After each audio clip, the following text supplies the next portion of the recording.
Shalom Bapak Ibu Saudara semuanya. Saya mau semangatnya yang lebih lagi. Shalom Bapak Ibu Saudara semuanya. Selamat datang di ibadah raya yang pertama di Gereja Sinai.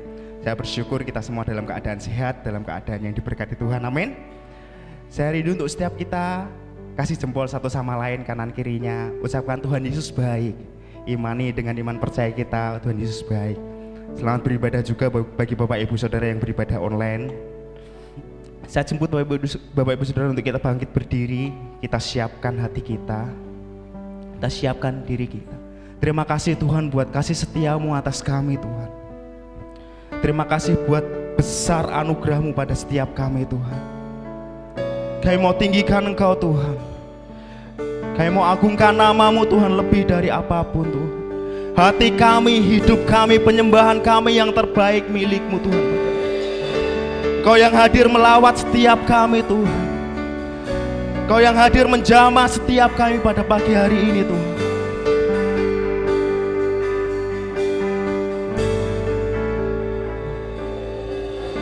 Sungguh besar setiamu,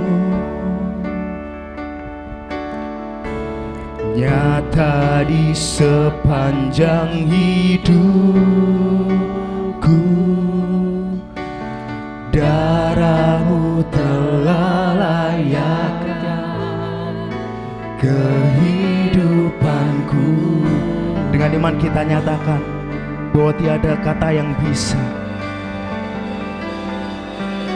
tiada kata yang bisa melukiskan indahnya, lukiskan indahnya Kau Tuhan.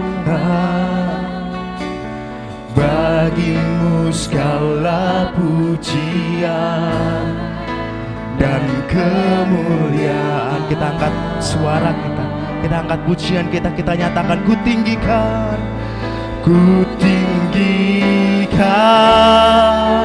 Engkau Tuhan, melebihi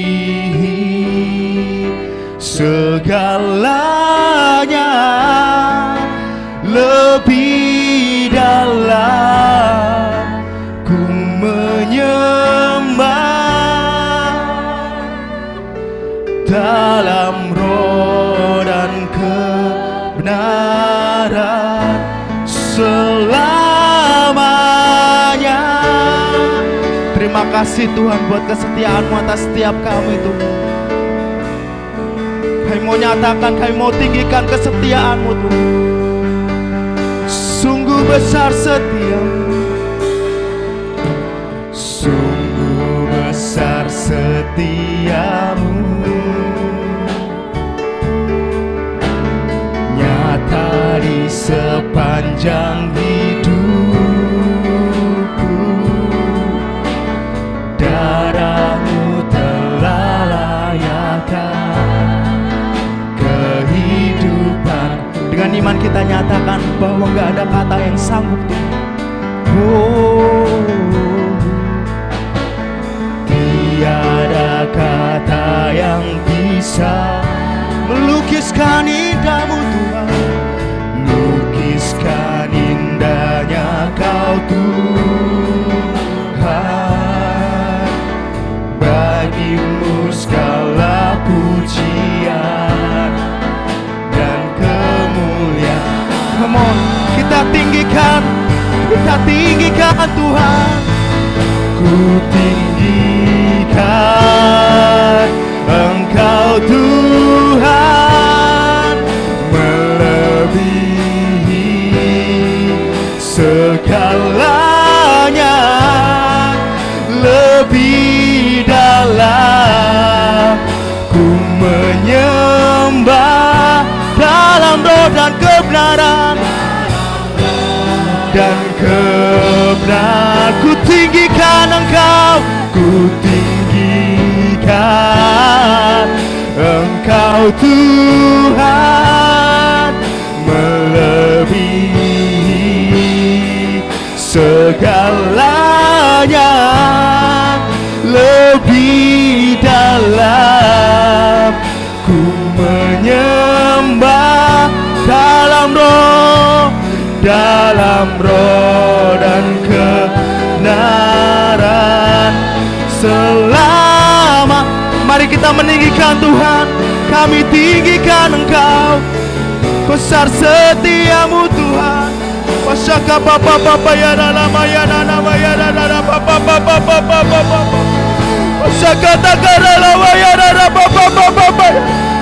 Ku menyembahmu Tuhan, hanya namamu Yesus ku tinggikan, Yesus ku tinggikan. Besar setiamu Tuhan. Wasaka ya nama ya papa papa ya.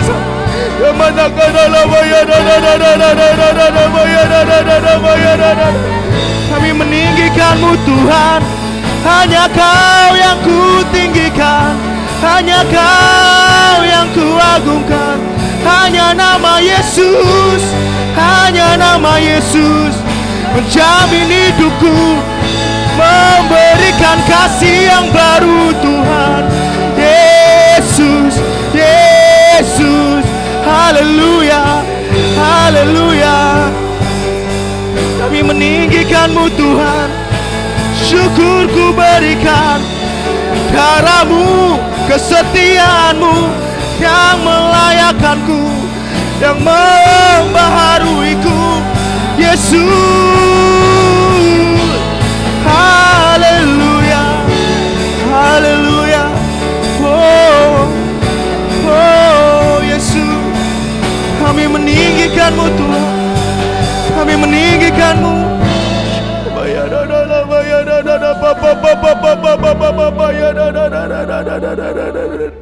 Yesus, Yesus,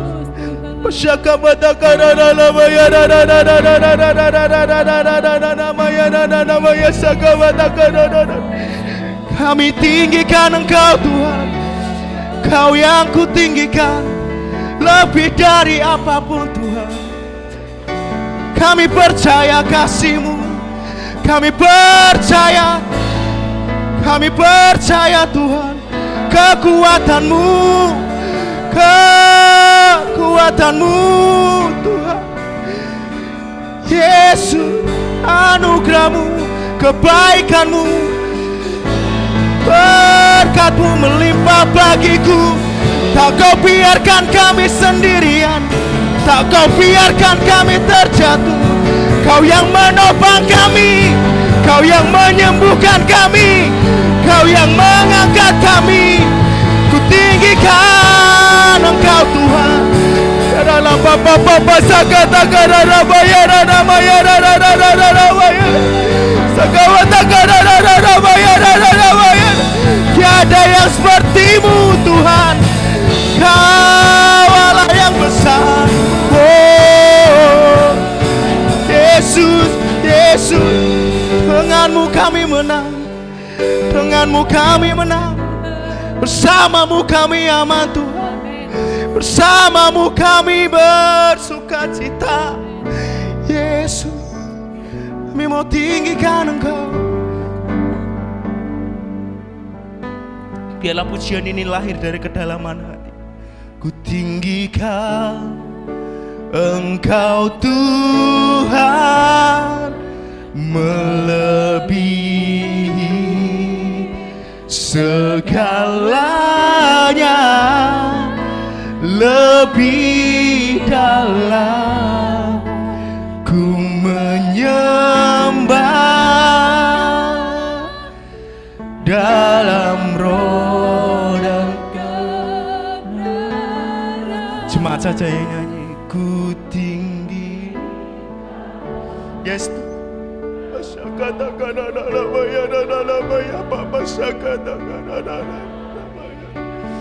Engkau hadir di tengah-tengah kami.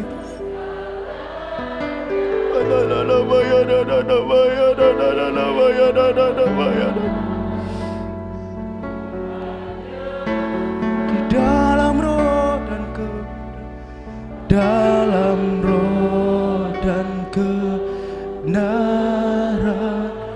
selamanya. Ya Tuhan, biarlah nama-Mu kami tinggikan atas hidup kami Tuhan. Kami siap untuk menerima lawatan-Mu pada pagi hari ini Tuhan. Kau yang memuaskan setiap hati yang haus dan lapar akan Engkau Tuhan. Kau yang memulihkan setiap kami yang perlu dipulihkan Tuhan.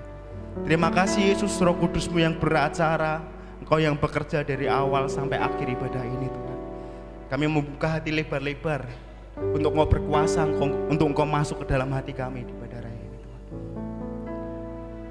Bapak Ibu Saudara yang siap untuk memuji menyembah nama Tuhan, sama-sama katakan amin. Ada haleluya di tempat ini?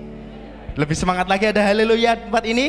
Yang percaya bersama Tuhan, kita akan lakukan perkara besar. Katakan haleluya.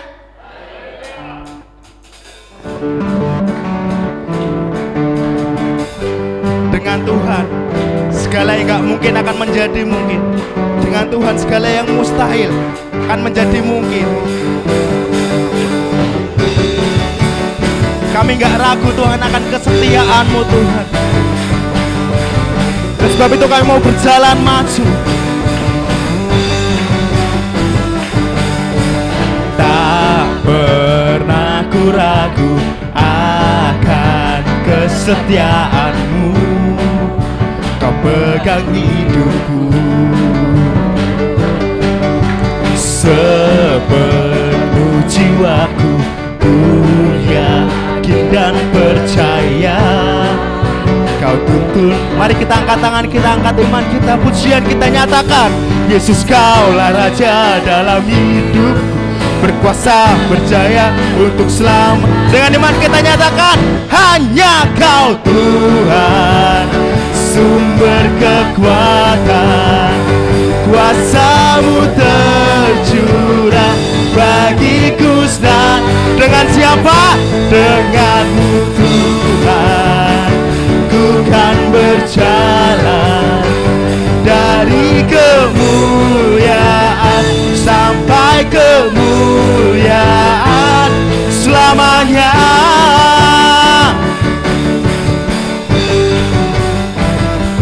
Mari kita jangan ragu, kita punya Allah yang besar, Yesus namanya.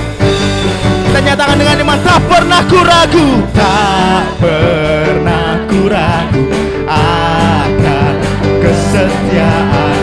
Yesus pegang hidup kami sepenuh jiwaku, sepenuh jiwaku.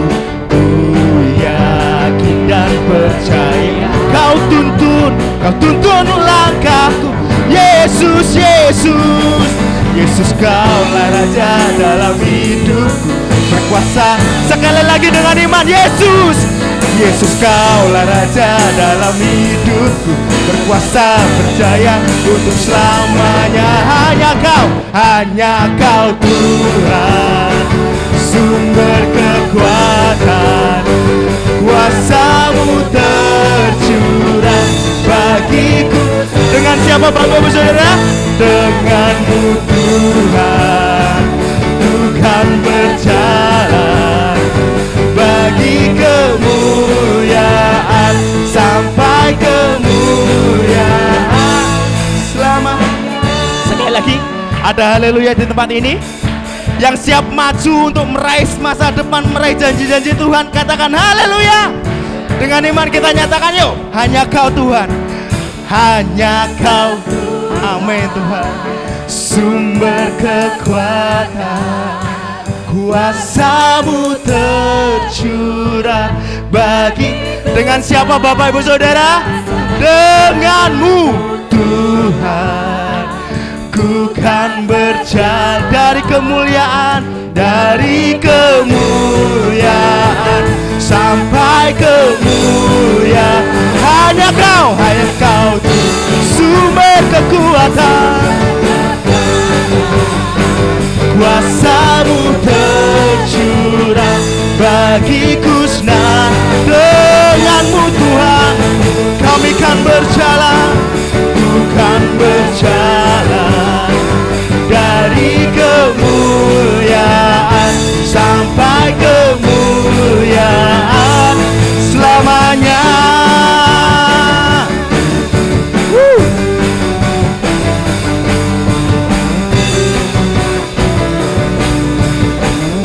Beri tepuk tangan dan sorak-sorai yang terdahsyat untuk Tuhan kita Yesus Kristus. Saya persilakan Bapak Ibu Saudara untuk kembali duduk.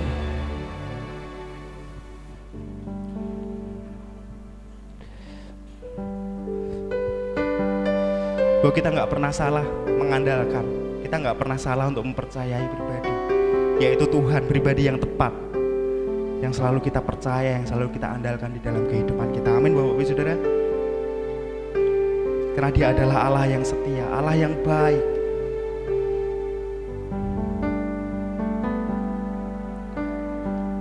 Biarlah satu-satunya yang kami andalkan hanya Kau Tuhan.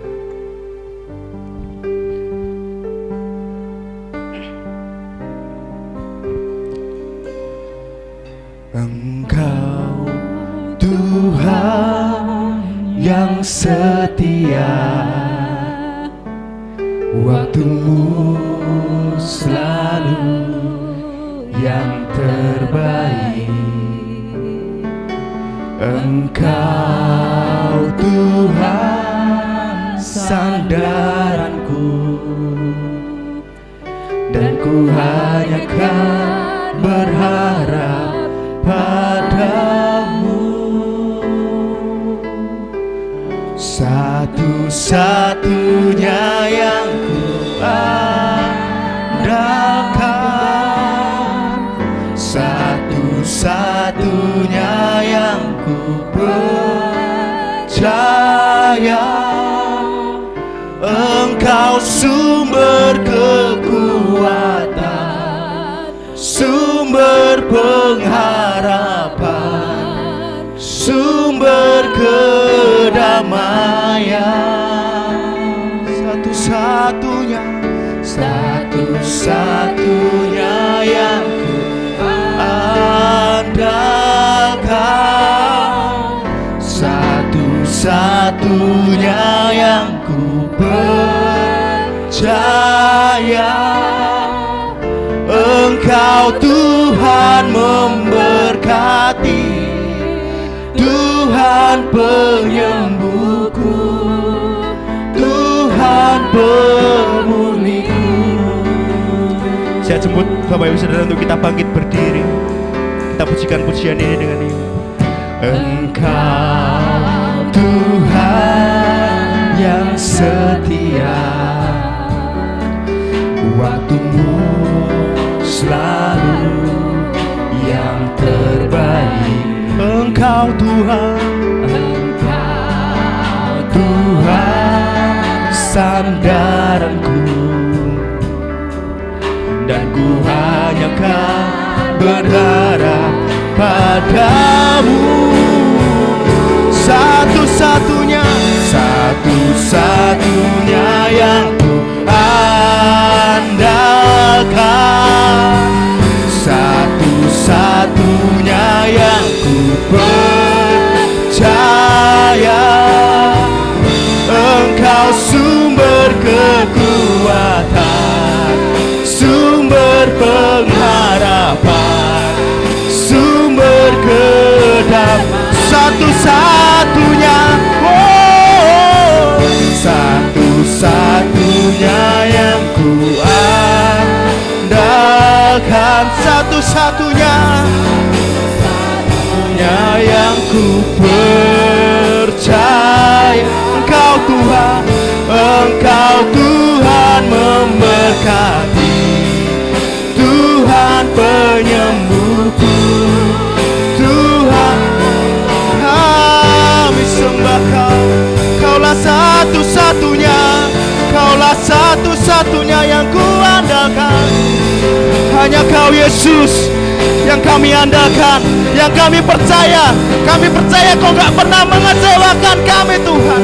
Kau yang selalu sanggup buat kami terpesona akan kasih-Mu, akan kebaikan-Mu Tuhan. Haleluya.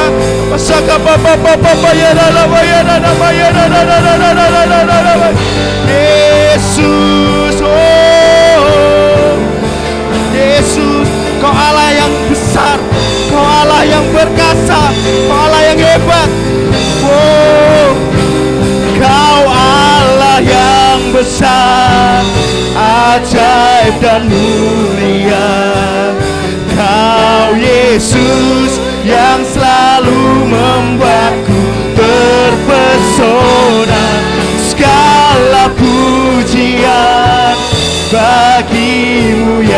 Tuhan. Hanya Kau yang layak kuat. Kau Allah yang besar, Kau Allah yang besar, ajaib dan Engkau Yesus, Kau Yesus yang selalu membuatku terpesona. Segala pujian bagi-Mu ya Tuhan. Hanya Kau yang layak kuat. Kau Allah yang besar, Kau Allah yang besar, ajaib dan mulia. Kau Yesus yang selalu membuatku terpesona. Segala pujian bagi-Mu ya Tuhan. Hanya Kau yang layak, hanya Kau yang layak kami agukan. Hanya Kau yang layak Tuhan. Mari katakan sekali lagi, hanya Kau Tuhan, hanya Kau yang layak Tuhan. Mari beri tepuk tangan yang terbaik buat Tuhan kita. Haleluya. Hanya Kau yang sanggup buat kami. Haleluya. Haleluya. Haleluya. Haleluya. Kami sepakat Tuhan. Kami nyatakan Engkau segalanya bagi kami. Engkau Allah yang hebat, Engkau Allah yang dahsyat. Dan kami bersyukur karena kasih setia-Mu tidak pernah habis dalam hidup kami. Ajari kami terus terbuka kepada setiap kasih karunia yang Kau limpahkan atas kami Tuhan. Kami mau berjalan dalam kemuliaan, dalam kemenangan yang telah Engkau sediakan dan rancangkan bagi kami. Bersabdalah Engkau di tengah-tengah kami Tuhan. Biar firman-Mu mengarahkan jalan-jalan hidup kami. Sedialah hati kami bagi Engkau, dan biarlah Roh-Mu yang kudus mengurapi dan menuntun kami. Dalam nama Yesus kami berdoa dan bersyukur. Semua yang siap katakan amin, amin. Silakan duduk Bapak Ibu Saudara. Shalom. Kasih karunia kemurahan Tuhan limpah atas kita. Saya percaya kita semua antusias menyambut berkat Tuhan, amin. Boleh kasih jempolnya kanan kirinya, saudara diberkati Tuhan hari ini oleh karena kemurahan Tuhan. Baik, kita akan melanjutkan perenungan firman Tuhan kita. Sudah sampai pada kitab Yosua pasal 18. Kita akan merenungkan ayat yang pertama sampai ayat yang ketiga terlebih dahulu. Saya akan bacakan untuk kita Bapak Ibu Saudara. Maka berkumpullah segenap umat Israel di Silo, lalu mereka menempatkan kemah pertemuan di sana. Karena negeri itu telah takluk kepada mereka. Pada waktu itu masih tinggal 7 suku di antara orang Israel yang belum mendapat bagian milik pusaka. Saudara memperhatikan ini, bagaimana oleh karena kasih karunia Tuhan, orang-orang Kanaan yang hebat dan kuat itu takluk kepada orang-orang Israel. Yang sebenarnya mereka bukan tentara yang terlatih. Latar belakangnya budak, mereka bukan siapa-siapa. Tetapi oleh karena kasih karunia Tuhan, oleh anugerah Tuhan, Tuhan menyerahkan tanah Kanaan kepada mereka. Dan orang-orang Kanaan takluk kepada mereka. Nah, tapi mari kita melihat ayat yang ketiga. Sebab itu berkatalah Yosua kepada orang Israel, berapa lama lagi kamu bermalas-malas sehingga tidak pergi menduduki negeri yang telah diberikan kepadamu oleh Tuhan Allah nenek moyangmu. Bapak Ibu Saudara, sekalipun belum semua tanah perjanjian diduduki, bangsa Israel telah mendapat tempat yang nyaman, cukup, dan jauh lebih baik dibandingkan tanah di Mesir. Karena mereka sudah mendapat tempat yang nyaman, sudah merasa cukup, mereka kemudian malas berusaha meraih seluruh janji Tuhan. Ada banyak tempat yang belum mereka raih. Bapak Ibu Saudara yang dikasih Tuhan, keadaan yang nyaman adalah lahan yang paling subur bagi kemalasan. Tidak ada yang lebih berkuasa untuk menghalangi keberhasilan kita, kesuksesan kita, selain sikap suka menunda-nunda dan bermalas-malasan. Talenta sesungguhnya hanya berperan 10% bagi keberhasilan kita. Sedangkan 90% adalah tindakan nyata dan kerja keras kita. Itu sebabnya kita mesti stop bermalas-malasan. Seperti yang Yosua katakan kepada umat Israel, stop bermalas-malasan, mari bertindak. Kita harus akui bahwa tidak semua orang yang bertindak pasti berhasil. Tetapi orang yang tidak bertindak pasti tidak akan berhasil. Itu sebabnya kita mesti belajar menyingkirkan rasa malas. Dan kemudian kita semakin giat meraih janji Tuhan. Amin. Yang terbaik Tuhan sudah sediakan. Double blessing Tuhan sediakan. Kasih karunia sudah Tuhan anugerahkan. Bagian kita adalah raih berkat Tuhan. Dan itu tidak bisa kita raih dengan sikap atau sifat kemalasan. Hari ini kita akan belajar dari kitab Amsal. Salomo adalah orang yang sangat bijaksana oleh hikmat Roh Kudus, dan oleh hikmatnya dia mencapai banyak hal. Tidak ada orang yang sehebat Raja Salomo yang Alkitab nyatakan hikmatnya betul-betul diaplikasikan dalam kepemimpinannya, sehingga di bawah kepemimpinan Salomo kerajaan Israel begitu luar biasa. Nah, oleh hikmat yang besar yang Tuhan anugerahkan kepada Salomo, kita akan belajar bagaimana kita dapat melawan kemalasan. Paling tidak kita belajar dulu ciri-ciri pemalas, saudara. Kalau kita melihat apa itu ciri-ciri pemalas, Amsal 26 ayat 13. Berkatalah si pemalas, ada singa di jalan, ada singa di lorong. Seperti pintu berputar pada engselnya, demikianlah si pemalas di tempat tidurnya. Bapak Ibu Saudara, pemalas itu tidak mau menghadapi tantangan, nggak mau ngadepi masalah, sukanya menghindar dari masalah, dan selalu menunda-nunda pekerjaan. Kalau bisa besok, kenapa harus sekarang? Inilah yang dilakukan oleh suku Efraim dan suku Manase. Ketika melihat orang-orang Kanaan punya kereta besi yang banyak, minggu lalu saya katakan mereka nggak mau berperang. Tipe orang yang nggak mau repot, nggak mau ngadepi tantangan. Padahal sebenarnya tantangan kalau dihadapi bersama Tuhan justru menjadi pintu untuk kita melihat kemenangan dan kemuliaan. Amin. Tantangan yang kita hadapi bersama Tuhan justru kesempatan kita untuk melihat mujizat dan kedahsyatan Tuhan dalam hidup kita. Tapi si pemalas tidak mau menghadapi tantangan dan lebih sering menunda-nunda pekerjaan. Lalu ayat berikutnya, ayat 15. Si pemalas mencelupkan tangannya ke dalam pinggan, tetapi ia terlalu lelah untuk mengembalikan ke dalam mulutnya. Berkat sudah ada di depan mata, Tuhan sudah buka pintu-pintu kesempatan, tetapi si pemalas terlalu malas untuk mengambilnya. Ayat 16. Si pemalas menganggap dirinya lebih bijak daripada 7 orang yang menjawab dengan bijaksana. Orang malas itu paling ahli membuat alasan untuk tidak bertindak. Saya berharap ini tidak ada di antara kita. Biarlah kita punya kebiasaan untuk tidak menunda-nunda, berani menghadapi kenyataan, menghadapi tantangan, menyelesaikan apa yang sudah kita mulai, dan jangan kebanyakan ngeles lah. Jangan kebanyakan alasan. Lakukan aja dulu, karena Tuhan berjanji menyertai kita. Amin. Apa akibatnya? Akibat kemalasan, ayat yang ke-9 dan seterusnya dari Amsal pasal 6. Hai pemalas, berapa lama lagi engkau berbaring? Bilakah engkau akan bangun dari tidurmu?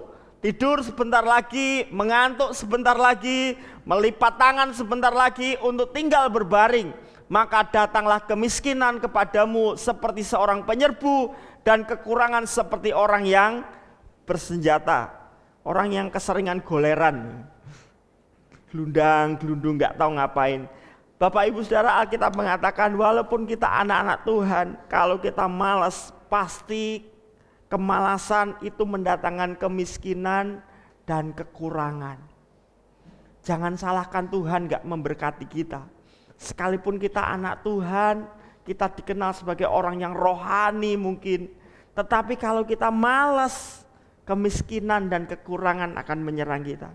Sekalipun orang Israel sudah mendapat tempat yang nyaman, situasinya aman karena orang-orang Kanaan sudah takluk kepada mereka.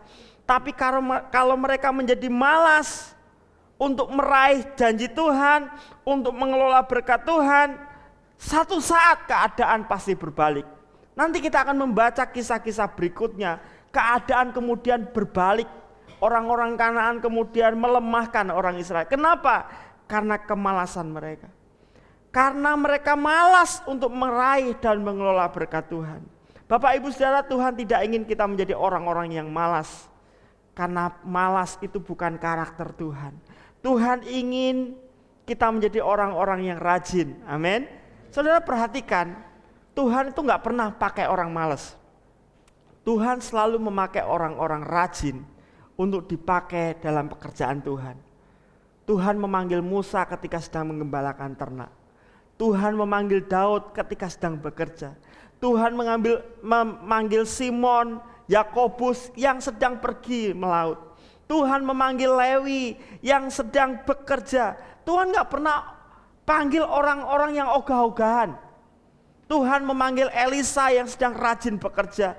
Tuhan memanggil Amos. Tuhan memanggil para nabi dan orang-orang hebat di Alkitab. Dilatar belakangi sebagai orang-orang yang pekerja keras. Bahkan Paulus adalah orang yang pekerja keras, sekalipun bekerja keras untuk merusak gereja Tuhan waktu itu. Tetapi Tuhan melihat potensi yang besar. Tuhan gak pernah pakai si pemalas. Tuhan memakai orang-orang yang rajin. Bahkan Yesus berkata, Bapakku masih bekerja sampai hari ini. Itu sebabnya aku mesti bekerja. Amin Bapak Ibu Saudara.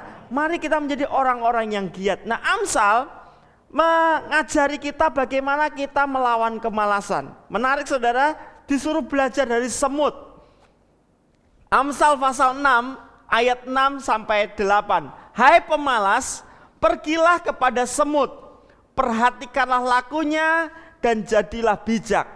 Biarpun tidak ada pemimpinnya, pengaturnya, atau penguasanya, ia menyediakan rotinya di musim panas dan mengumpulkan makanannya pada waktu panen. Si pemalas itu disuruh belajar dari seekor semut. Padahal semut itu stratanya jauh lebih rendah dari manusia.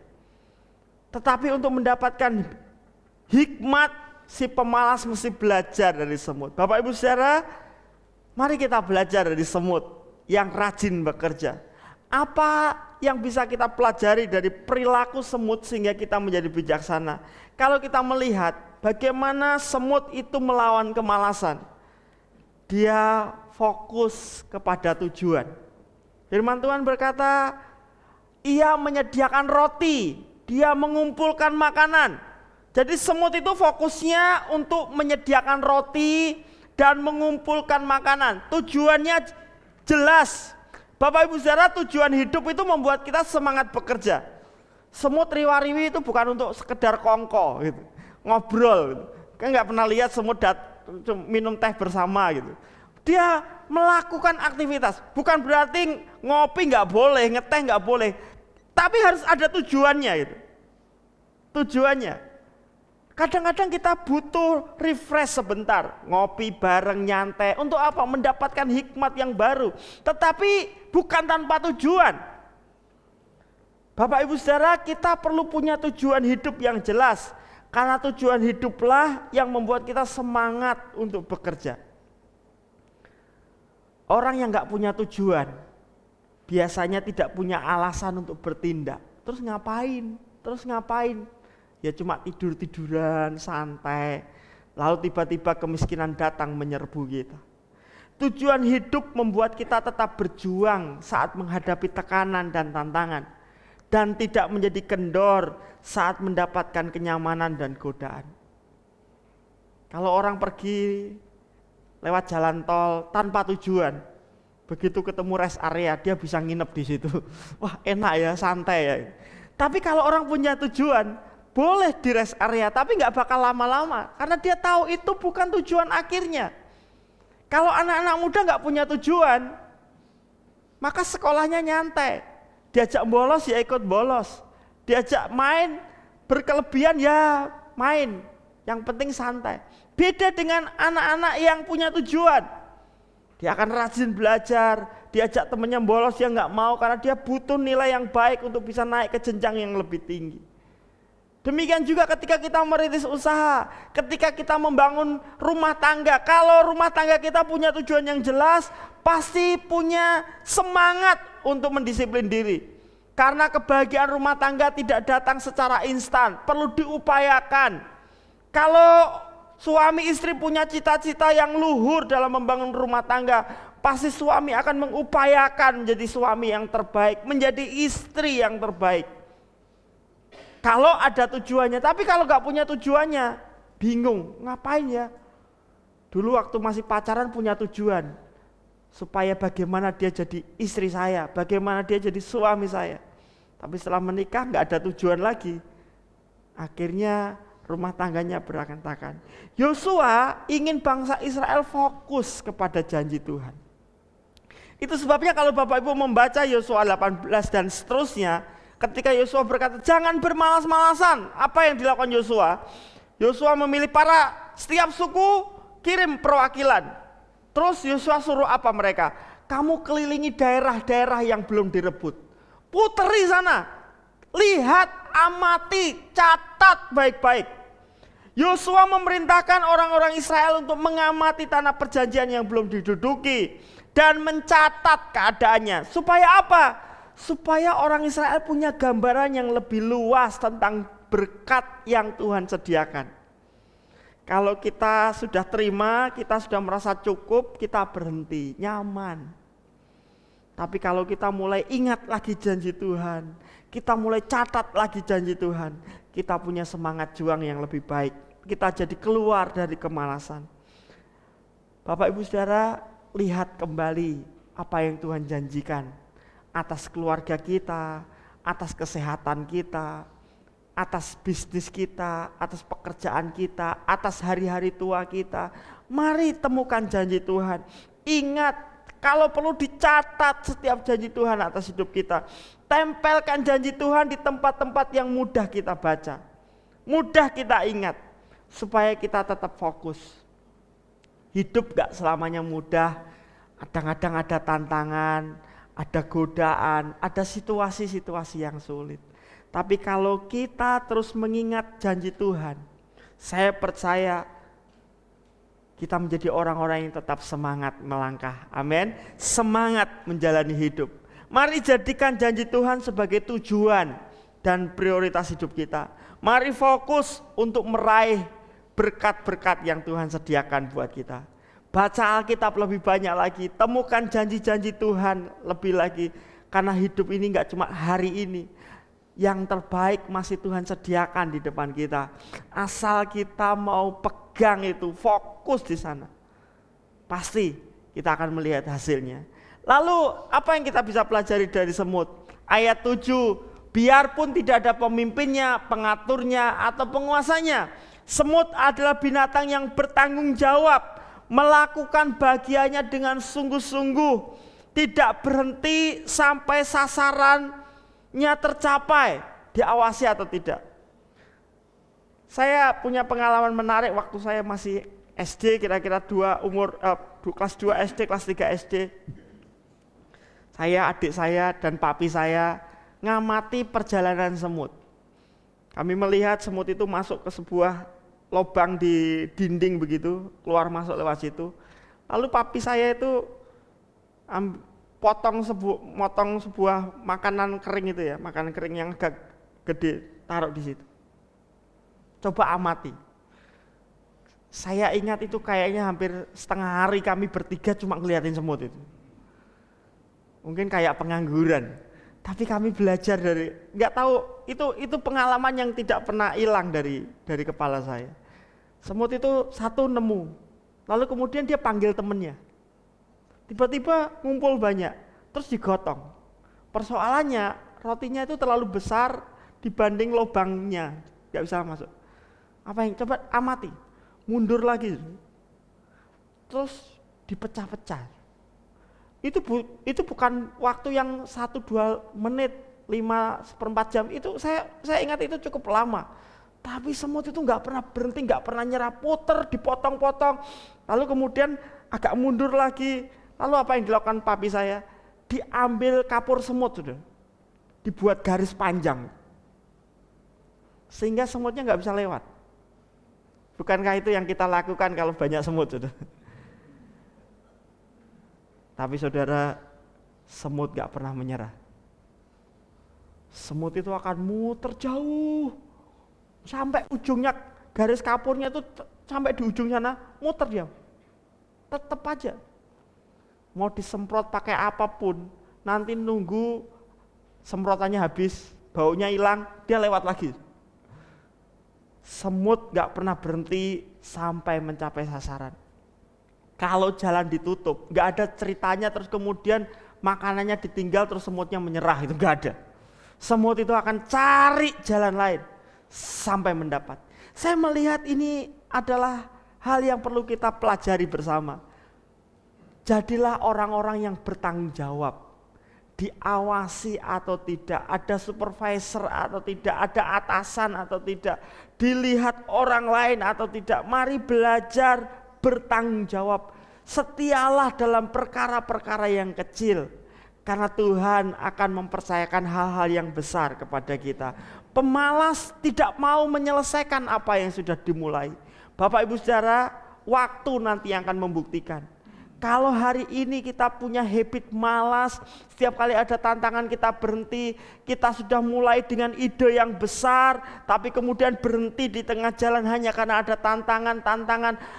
Kita punya begitu banyak alasan untuk tidak melanjutkan proyek kita. Satu waktu kita akan menyesal. Karena teman-teman kita sudah hebat. Dan kita hanya di situ-situ aja. Lalu kemudian kita menyalahkan Tuhan. Mari belajar. Di area manapun. Jadilah ibu rumah tangga terbaik. Jadilah orang tua terbaik. Jadilah anak terbaik. Jadilah pelajar terbaik. Jadilah pegawai terbaik. Jadilah bos terbaik. Bagaimana mulai dengan belajar bertanggung jawab. Daud bertanggung jawab walaupun hanya dipercaya 2-3 ekor. Tidak diawasi. Bahkan mungkin Daud dikasih kepercayaan 2-3 ekor supaya Daud gak ganggu kakak-kakaknya. Udah dikasih pupuk bawang dia. Dia si bungsu. Tetapi Daud belajar bertanggung jawab. Firman Tuhan mencatat ketika domba-dombanya akan diserbu oleh singa dan beruang, Daud mengupayakan dengan sungguh-sungguh. Dia belajar bertanggung jawab. Dan ketika Tuhan melihat Daud bertanggung jawab dalam perkara yang kecil, menggembalakan 2-3 ekor domba, Tuhan mempercayakan Daud untuk menggembalakan seluruh umat Israel. Saya percaya kalau kita bertanggung jawab sekecil apapun, tugas yang dipercayakan Tuhan kepada kita, mungkin itu tugas-tugas remeh di rumah, tapi mari belajar setia dalam perkara yang kecil. Dan Tuhan akan percayakan perkara-perkara yang besar. Amin saudara. Semut adalah binatang yang bijaksana atas waktu. Ia menyediakan rotinya di musim panas dan mengumpulkan makanannya pada waktu panen. Selagi masih ada kesempatan, semut akan terus mengumpulkan makanan. Karena semut rupa-rupanya menyadari bahwa untuk segala sesuatu itu ada musimnya. Ada waktunya musim dingin yang tidak bisa cari makan. Tahu menggunakan setiap kesempatan. Bapak Ibu Saudara, bagaimana kita menggunakan waktu-waktu kita? Apakah kita menggunakan setiap kesempatan yang ada? Karena percayalah, tiba-tiba tidak terjadi dengan tiba-tiba. Setiap kali ada kesempatan, mari kita asah diri kita, mari kita kembangkan diri kita terus menerus. Yusuf dalam situasi terjepit dari anak konglomerat jadi budak, sekalipun dia jadi budak, dia tetap mengasah hidupnya. Dia tetap menjaga kepekaan rohaninya sehingga tetap bisa menafsirkan mimpi. Dia tetap melatih hidupnya. Sebelum Tuhan percayakan dirinya menjadi Perdana Menteri, dia belajar mengelola apa yang dipercayakan. Dipercaya kecil sebagai seorang budak yang masih muda waktu itu. Saya percaya Potifar tidak langsung memberi proyek yang besar. Tetapi setiap kali Yusuf dipercaya, Yusuf selalu mengerjakan dengan sungguh-sungguh. Yusuf terus mengembangkan potensinya, mengembangkan dirinya. Sampai kemudian dipercaya mengatur rumah tangga Potifar. ngalami masalah lagi, difitnah, masuk penjara. Di penjara dia juga terus mengasah kepekaan rohaninya. Dia terus belajar mengembangkan dirinya. Sampai kemudian tiba-tiba Tuhan membuka pintu kesempatan dan Yusuf tidak kehilangan momentum. Banyak orang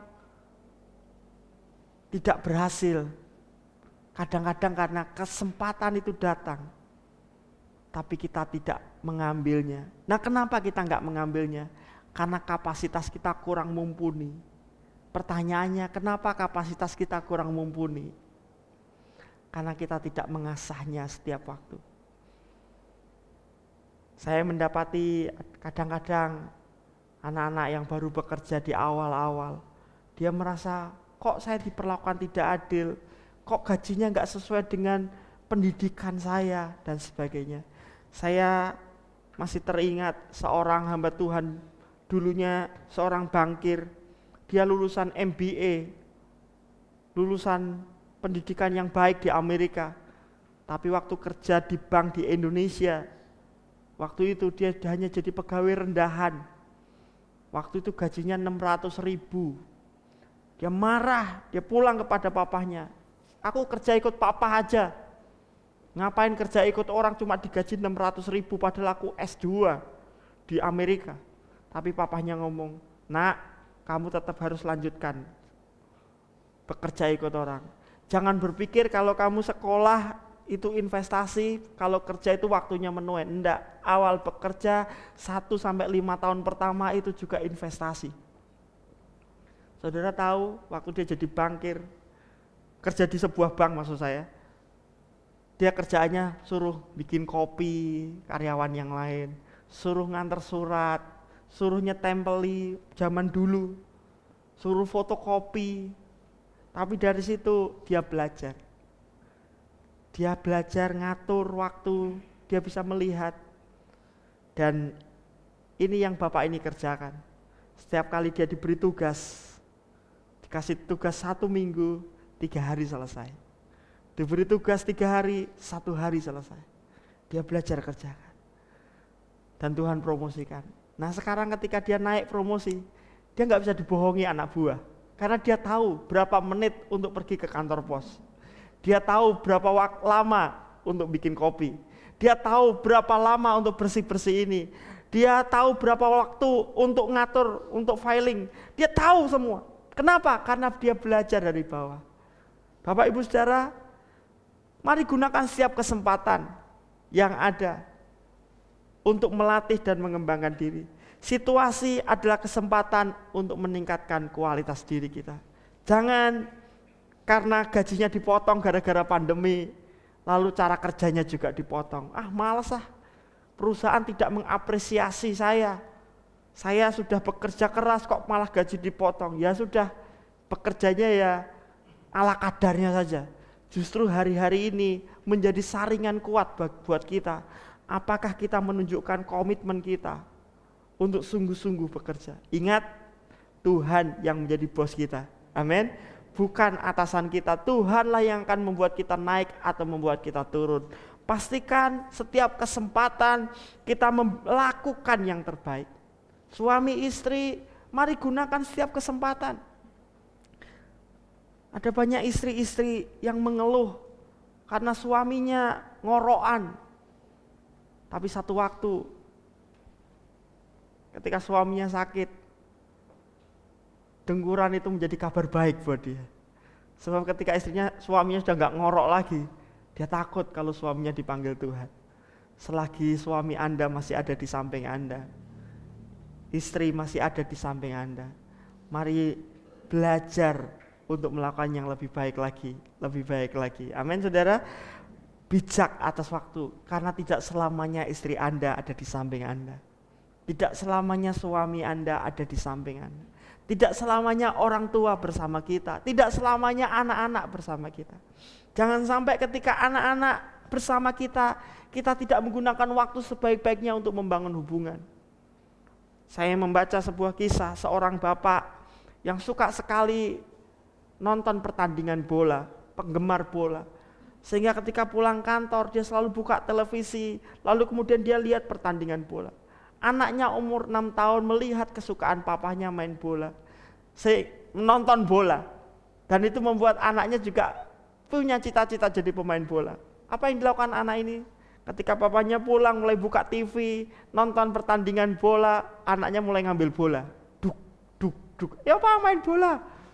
Saudara, bapak-bapak kalau nonton bola diganggu sama anak yang dolanan bola, kira-kira apa reaksinya? Wah, itu situasi yang gak menyenangkan, baru konsentrasi tiba duk, duk, duk. Akhirnya, Pak, yuk Pak main. Sik toh, Papa masih nonton. Ya kan sama-sama nonton bola Pak, ada yang mau main bola. Sudah sana main sama Mama. Mama masak Pak, main di luar. Anaknya bawa bola main di luar. Baru beberapa menit, tiba-tiba der! Anaknya kecelakaan karena bolanya keluar rumah. Dia mau ambil bola, dan mobil lewat. Anak itu meninggal. Bapaknya nyesel. Di makamnya, ayo nak bangun nak, ayo main bola sama papa nak. Anaknya sudah dikubur. Kesempatan tidak selalu datang. Dan sampai kapanpun saya yakin ayah itu akan terus menyesali karena anaknya yang umur 6 tahun mati gara-gara papahnya tidak menyediakan waktu terbaik buat anaknya. Berapa banyak keluarga-keluarga yang menyesal karena tidak menyediakan waktu yang terbaik buat keluarganya, buat anak-anaknya. Satu waktu ketika anaknya dewasa dan bapaknya udah renta, tiba-tiba anaknya, nak, ini sudah lebaran yang ketiga kok nggak pulang. Bukan karena pandemi, tapi karena anaknya malas ketemu papanya. Kok papa sakit, kamu nggak perhatiin papa? Lalu anaknya tanya, waktu adik sakit, waktu aku sakit, papa di mana dulu?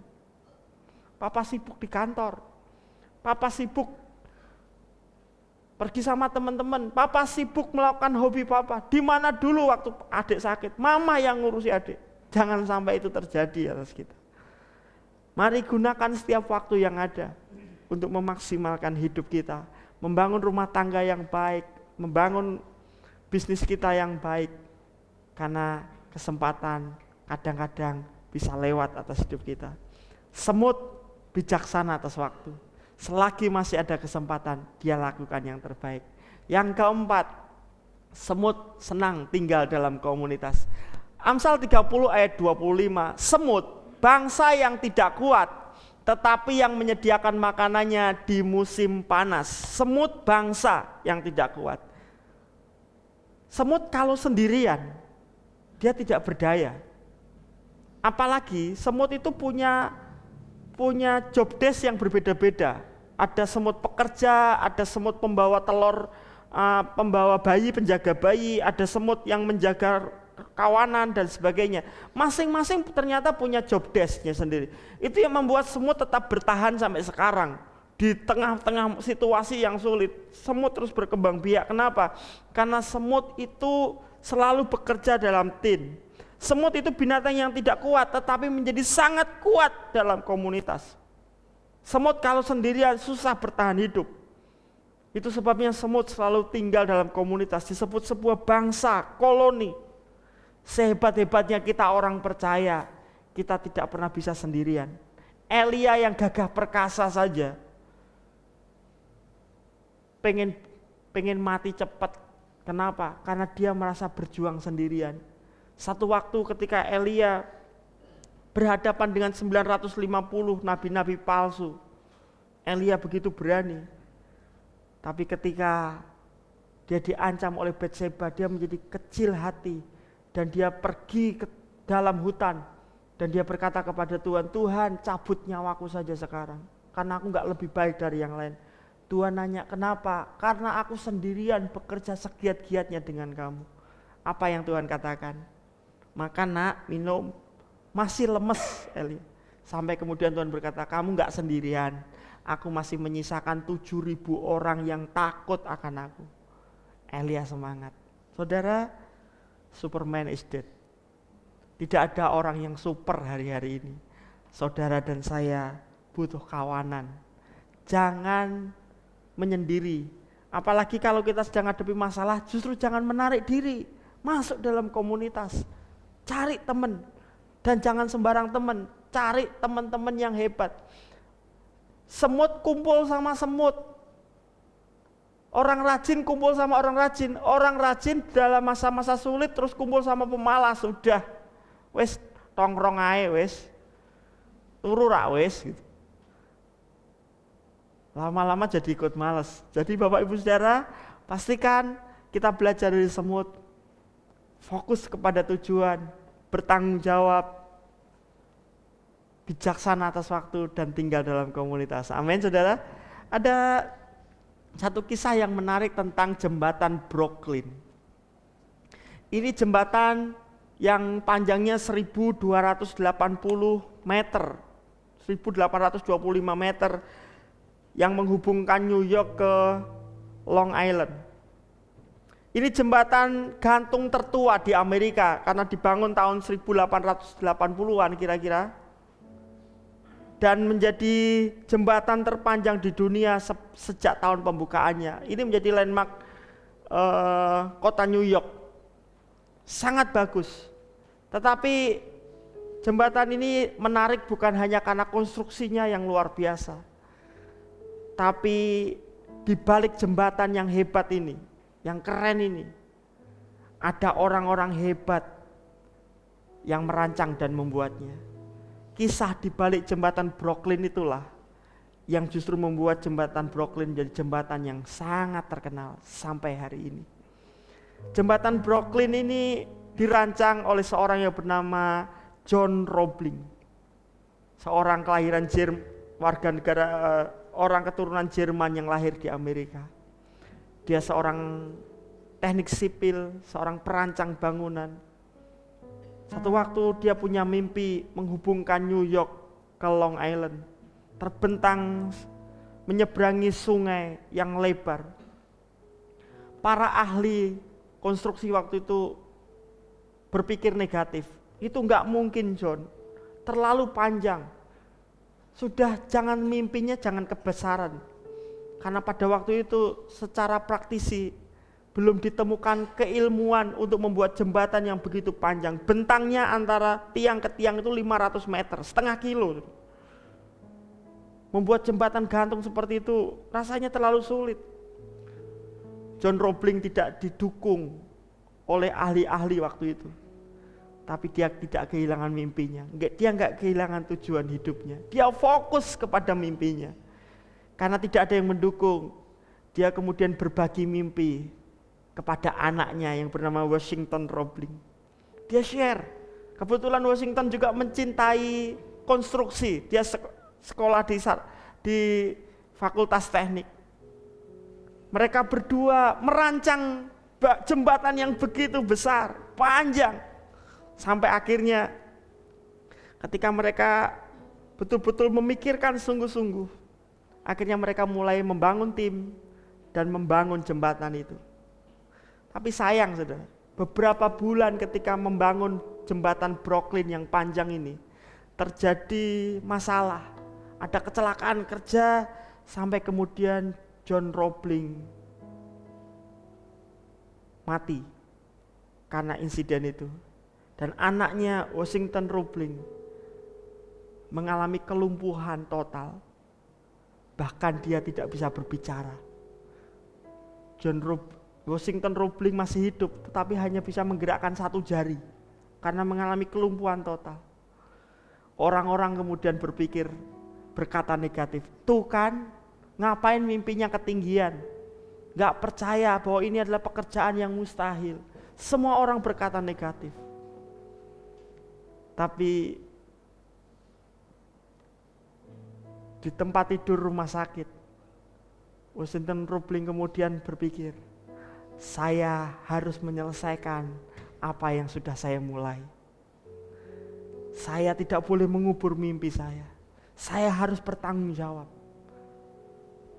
Tubuhnya boleh lumpuh, tapi kepalanya tidak lumpuh. Ide-ide di kepalanya masih ada. Sementara orang berpikir proyek ini tidak akan berhasil karena hanya 2 orang ini yang ngerti bagaimana membangun jembatan ini. Belum sempat di-sharekan ke yang lain.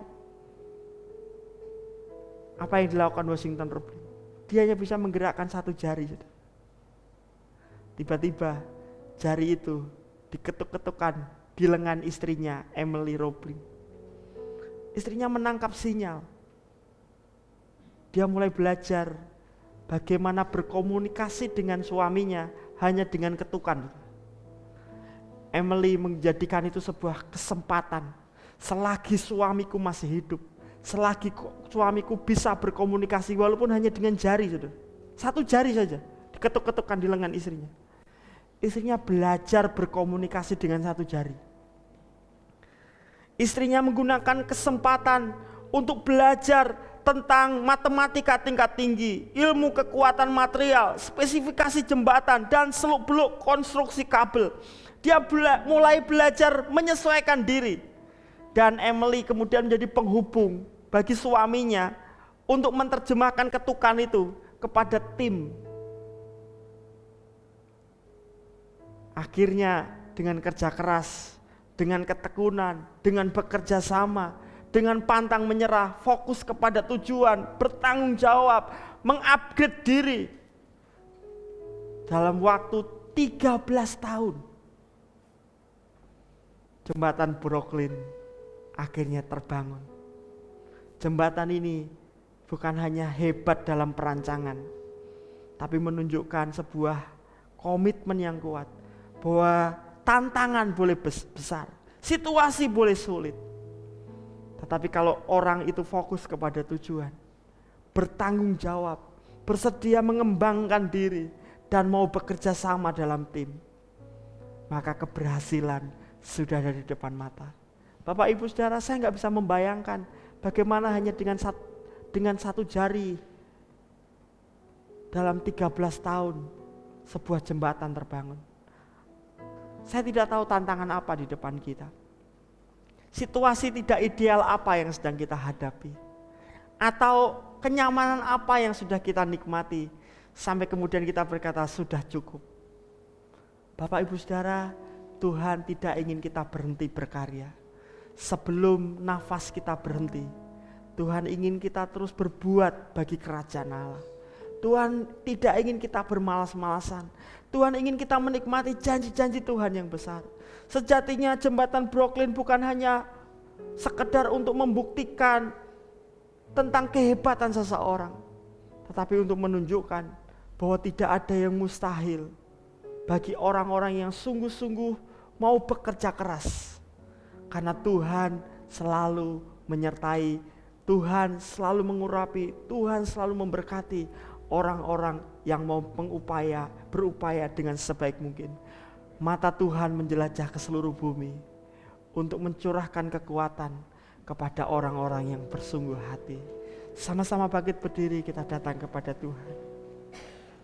Hidupku menggenapi firman-Mu, tanda mujizat sertai tiap langkahku. Kau bersamaku, di dalamku, jadi bukti kebesaran. Hidupku menggenapi firman-Mu, hidupku menggenapi firman-Mu, tanda mujizat sertai setiap langkahku. Kau bersamaku, di dalamku, jadi bukti kebesaran. Hidupku menggenapi firman-Mu, hidupku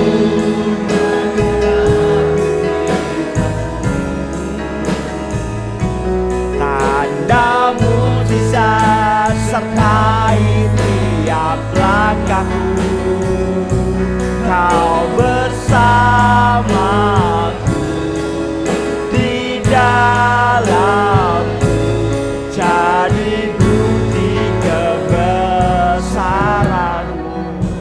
Bapak Ibu, saudara yang dikasih Tuhan, saya percaya Tuhan ingin kita menjadi orang-orang yang hebat.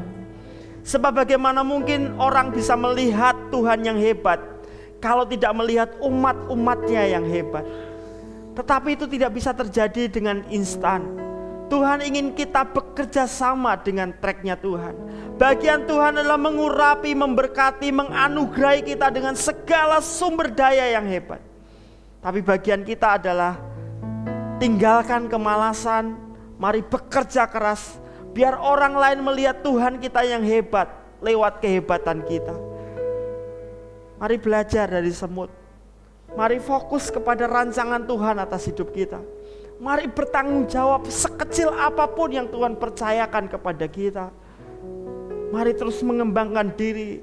1 talenta, 2 talenta, 5 talenta yang Tuhan percayakan kepada kita. Mari kembangkan semaksimal mungkin. Dan terus tinggal dalam komunitas orang-orang yang semangat, orang-orang yang giat. Saya percaya ketika kita mau bekerja keras dengan sungguh-sungguh, berkat Tuhan akan menyertai kita.